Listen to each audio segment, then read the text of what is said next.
Hello friends, this is Oscar. Today I want to talk to you about GitHub Codespaces, which is a tool that enables us to provision virtual development environments hosted on Azure Cloud. To access one, you need a GitHub repo. From there, you can click on the Code tab and then on the Code green button. As we click to create a new dev container, additional options will be available to us.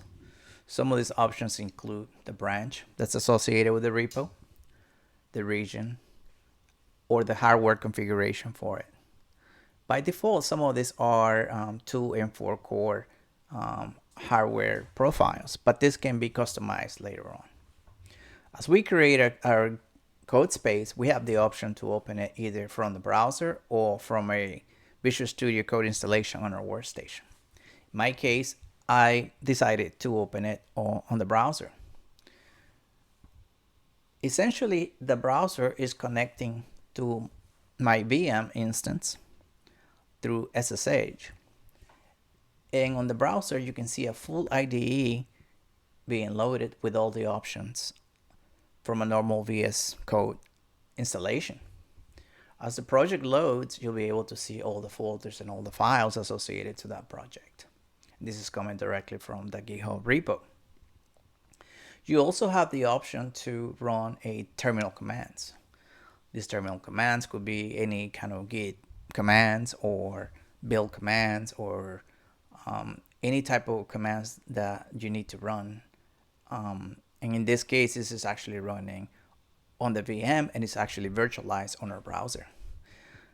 To show you this, we can actually, since this is running on an Ubuntu instance, Linux Ubuntu, we can actually run a command to check the hardware configuration.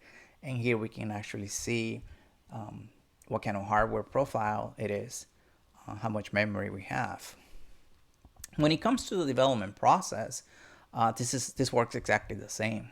We can click on the files, we can make our code changes, we can debug, we can commit, we can push changes. If you need additional plugins for the different languages that you use, whether it's C#, Python, JavaScript, you can actually load those plugins as well, and it will work just the same. If you run into trouble that the VM is getting a little slow, you can run some of the Codespaces commands from the command palette, where you can actually do rebuild the container, configure the dev container, and the dev container configuration is really just to give it a little more hardware resources. We should also notice that the dev container profile information is kept in the project files. There is a dev container folder. Inside that folder, there is a JSON file that has the hardware resources profile for that dev container. There is usually an image file there or additional customizations that can be done to meet more of your software development requirements. Now that you are somewhat familiar with GitHub Codespaces, go ahead, take it for a spin, try it out, and let me know your thoughts. Thank you. Bye.